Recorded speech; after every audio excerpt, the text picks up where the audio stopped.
పోలవరం 7.5 దశాబ్దాల కల బహుళ ప్రయోజనాలున్న ప్రతిష్టాత్మక జాతీయ ప్రాజెక్టు పోలవరం నవ్యాంధ్రప్రదేశ్కి వరంలా మారబోతోంది.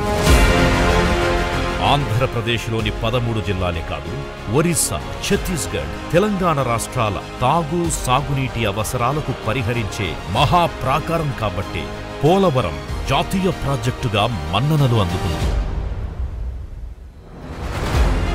ఈ మహోజ్వల నిర్మాణంతో ఆంధ్రప్రదేశ్లోని 7,20,000 ఎకరాల బీడు భూములు కొత్తగా సాగులోకొస్తాయి.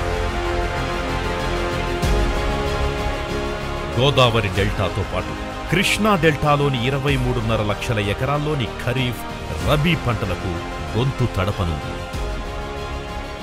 మరోవైపు శ్రీశైలం జలప్రవాహాన్ని స్థిరీకరించి రాబోయే రోజుల్లో రాయలసీమను రాజనాలు పండించే మాగాణిగా మలచబోతోంది.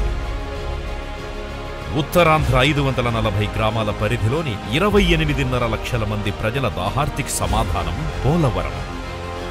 అటు సాగర తీర మహానగరం విశాఖ తాగునీటి పారిశ్రామిక అవసరాల్ని కూడా పోలవరమే తీర్చనుంది. పోలవరం ఒక బహుళార్థ సాధక ప్రాజెక్టు 960 మెగావాట్ల జల విద్యుత్ ఉత్పత్తితో ప్రగతి కాంతుల్ని పంచనుంది. పట్టిసీమ నిర్మాణంతో నదుల అనుసంధాన యజ్ఞంలో తొలి అడుగు వేసిన ఆంధ్రప్రదేశ్ ప్రభుత్వం పోలవరాన్ని పూర్తి చేసి ఈ అనుసంధాన ప్రక్రియలో మహోజ్వల చరిత్రను లిఖించే సంకల్పంతో ముందడుగు వేస్తోంది.